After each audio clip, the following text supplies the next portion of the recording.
안녕하세요. 운명을 스토리텔링하는 남자입니다.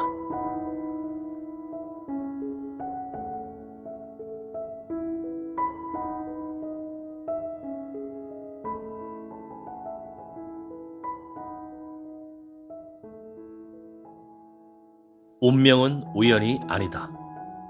필자가 예전에 아주 감명 깊게 보았던 영화 벤자민 버튼의 시간은 거꾸로 간다에 나오는 대사들 중에 인간의 운명 속에 정해지지 않은 우연을 가장한 정해진 필연이 존재할 수 있는가에 대해 깊은 생각을 하게 하는 내용이 있어 소개하고자 합니다. 참고로 영화를 직접 보게 되면 사건의 구체적인 정황과 여기서 설명하는 정해지지 않은 우연을 가장한 정해진 필연의 의미를 더욱 쉽게 이해할 수 있으리라 봅니다. 우린 살아가면서 끝없이 상호작용을 한다. 우연이든 고의든 그걸 막을 방법은 없다. 쇼핑을 나선 한 여자가 외투를 깜빡해 다시 자기 집으로 들어갔고 그때 전화가 울렸고 그녀는 약 2분간 통화를 했다. 같은 시각에 데이지는 공연 리허설 중이었다. 집으로 들어갔던 여자는 전화를 끊고 택시를 타려고 밖으로 나왔지만 택시를 놓치고 만다.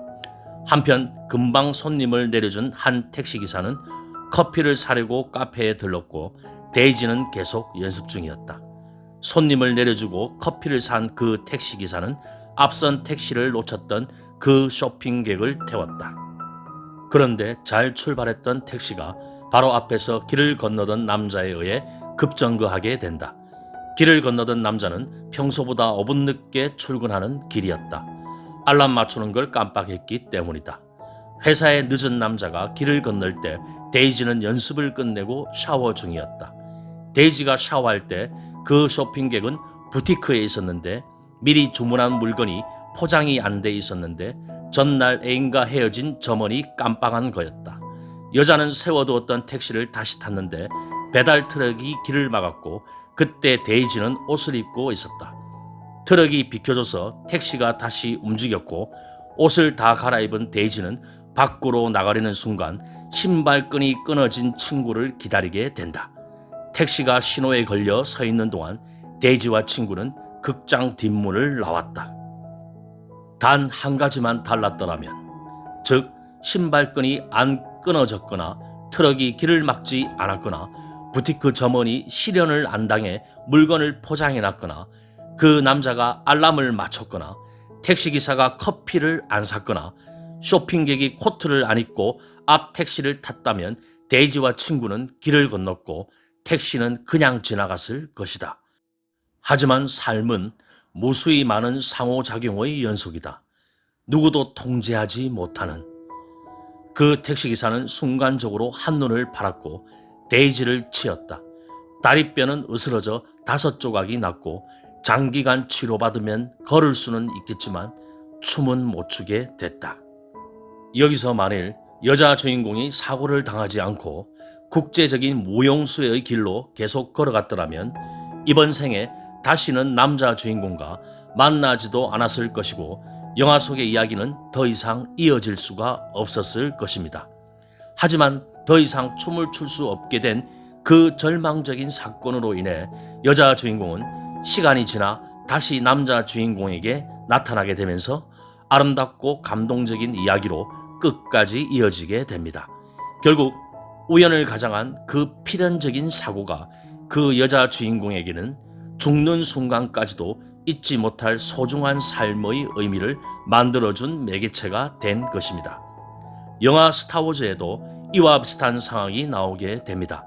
스타워즈의 주인공 루크는 스승이 될 오비앙과 떠나고 싶었지만 자신을 키워주고 자신을 필요로 하는 숙부와 숙모를 결코 떠날 수 없는 결정을 하게 됩니다.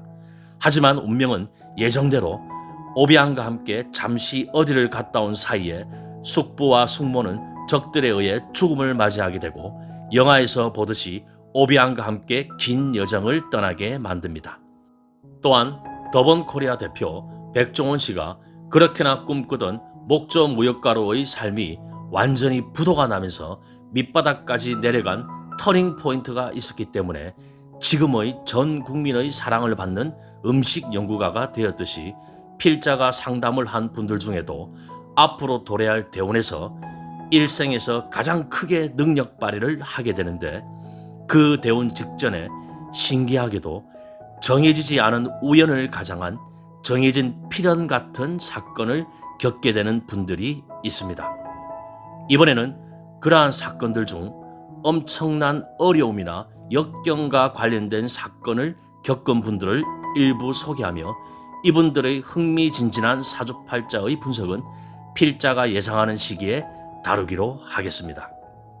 첫째로, 사주팔자가 양팔통으로 매우 강력하지만 남편이 사업적으로 너무나 승승장구했기 때문에 주부로만 살아오다가 일생에서 가장 강력한 대운으로 바뀌기 직전에 남편이 부도가 나면서 본인이 직접 사회활동에 뛰어들게 된 분이 있었으며, 둘째로, 한때 한국을 이끄는 혁신 리더에 뽑힐 정도로 승승장구하던 사업가로 살다가 완전히 부도가 나고 이혼까지 하게 되면서 새로운 대운에 예술가로서의 삶으로 전환해 능력 발휘를 시작한 분이 있었으며, 셋째로, 기차 부품 관련 사업에서 직원으로 일하다가 전 사장이 도망을 감으로써 새로운 대운에 본인이 직접 CEO가 되어 칼자루를 휘두르며 능력 발휘를 하게 된 분이 있었으며, 넷째로, 새로운 대운 직전에 도예가이자 스승인 남편과 사별하게 되는 사건을 맞이함으로써